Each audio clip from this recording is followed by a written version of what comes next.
Alam niyo po ba kung gaano kahalaga yung oras na ibinibigay sa atin ng Diyos?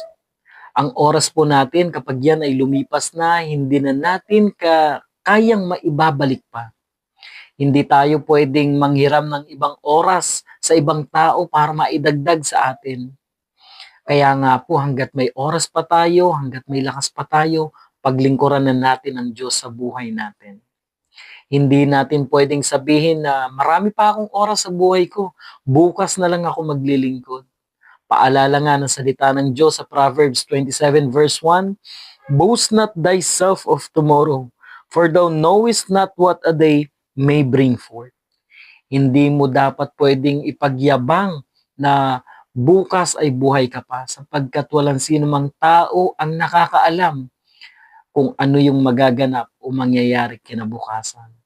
Ngayon ang tamang panahon, ngayon ang tamang oras para paglingkuran ang Diyos sa buhay natin. Huwag na huwag mong aaksayahin yung oras na ibinibigay sa iyo ng Panginoon.